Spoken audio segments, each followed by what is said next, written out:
Welcome to the Prolific Pulse Poetry Podcast. This is your host, Lisa Tomei. I am so happy to welcome Julie Sellers here, all the way from Kansas. And she's not clicking her heels and going into the sky. She's right here with us.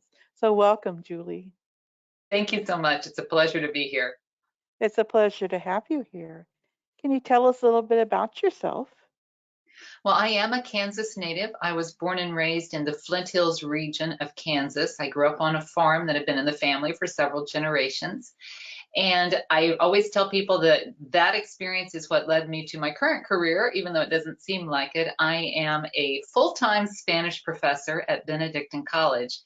And because I did live on a farm, I read a lot, and all of that reading fueled my imagination and made me want to travel. And I thought a really good way to do that would be to study languages. So I've studied languages. They've taken me around the world. I've worked in several different locations in this country too, and have been back in Kansas for 8 years now. So I'm excited about that. And of course, I write poetry and prose on the side. Wonderful. You're a very busy person and a lot to write about from all your experiences then. Definitely. Now, I understand, I'm going to bring my screen up here, that you are a prize winner in Kansas. Let me pull that up here.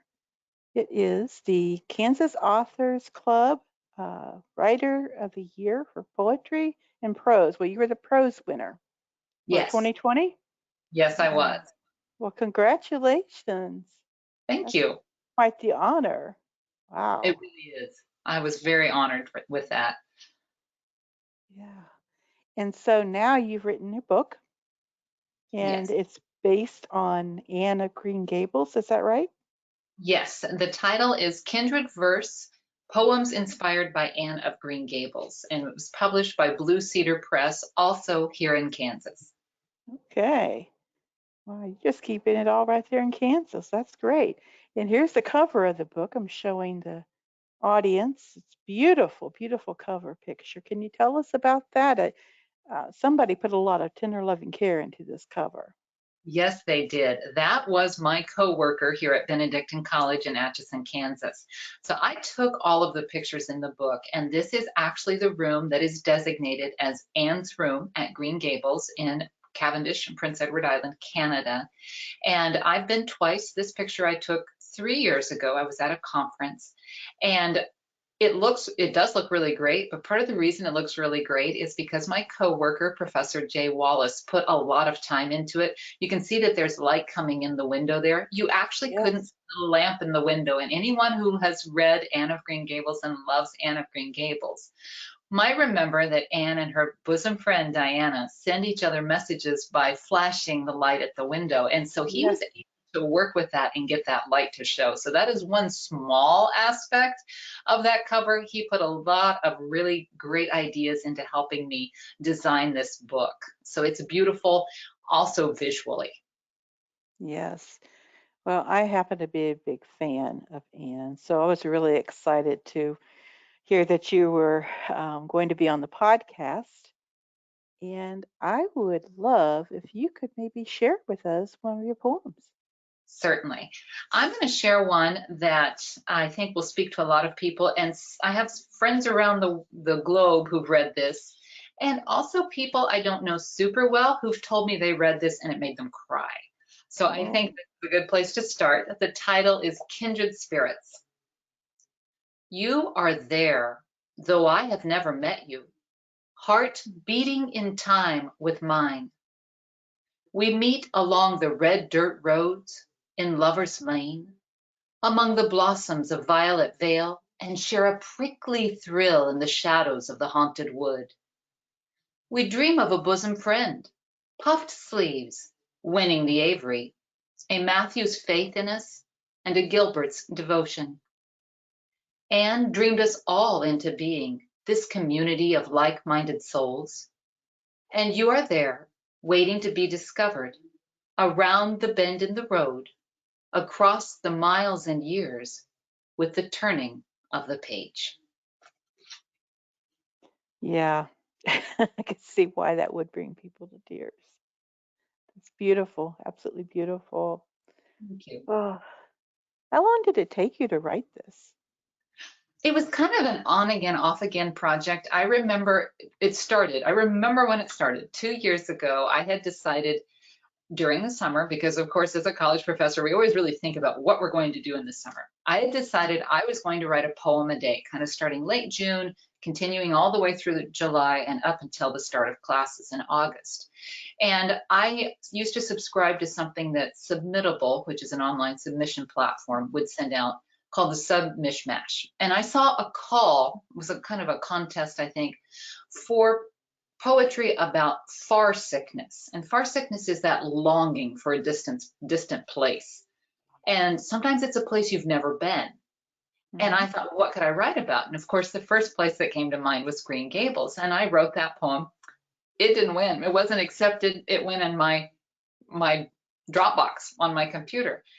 But then with this process of trying to write a poem a day, that sort of planted the seed. And I kept writing things and I came up with more things. And pretty soon I realized I was getting a pretty substantial stack.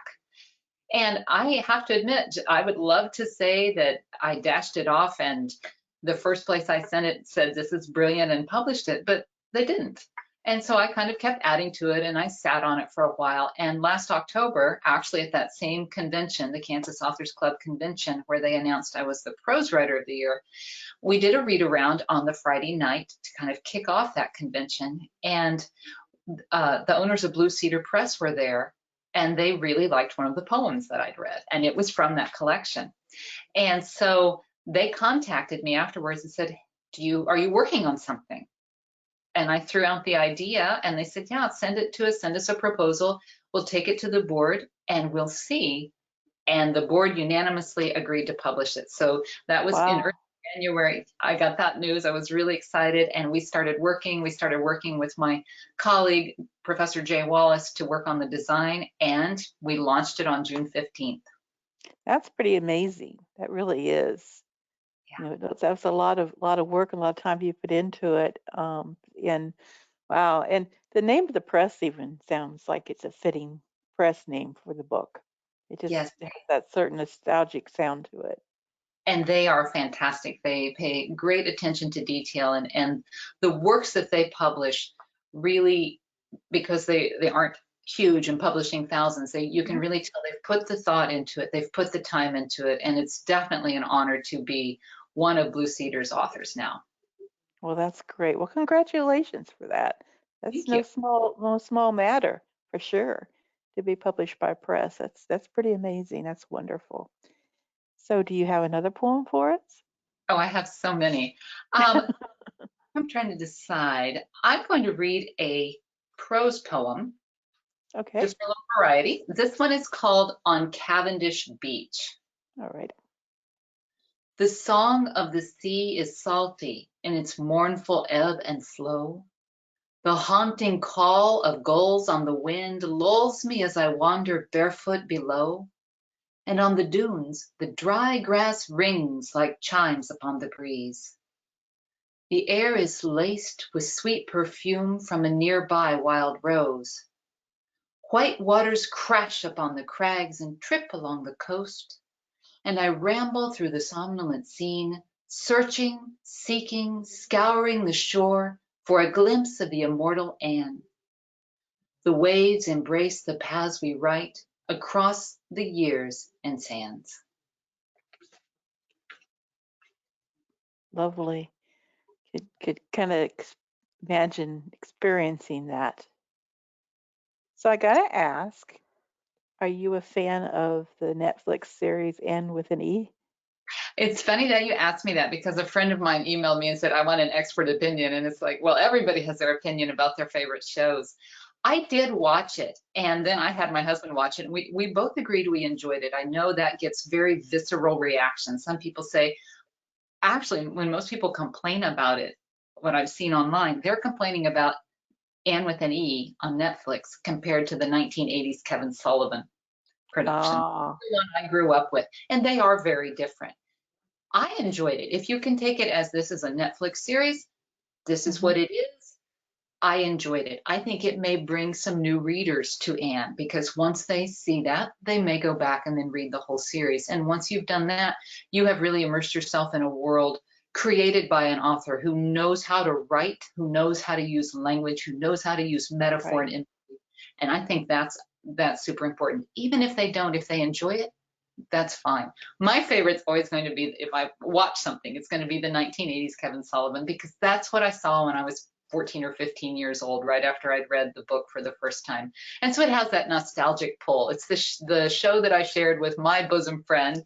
Um, and I think that's probably why I will always like it. But I enjoyed Anne with an E. I also have enjoyed, there are some, and they were done by students. They're kind of in the spirit of the Lizzie Bennet Diaries on YouTube, Green Gables Fables, the Green Gables Project. I enjoyed those. And there are a Mhm. lot of different books. I'm reading a book right now called Anne of California, which is kind of a modern day take. I think it's really interesting to see the creativity that people take these ideas and these themes that have been around for over 100 years, thanks to Ellen Montgomery, and see what they do with it. Everybody, Yeah. as a reader, as a viewer, has a subjective reaction, and I think it's fun to see what we find that we identify with. Well, and you were inspired by, if your love of Anne of Green Gables, and look where you're at now with this. So this is wonderful. You know, I'll admit that I've watched every one of the shows, binge watched a lot of them. I was disappointed when they got to the end of it. I'm like, I want more. No, I was so sad that they cut it and didn't finish it, because I felt like we were left with a cliffhanger almost. Yes, yes, yes, indeed. Well, how about another one of your beautiful poems?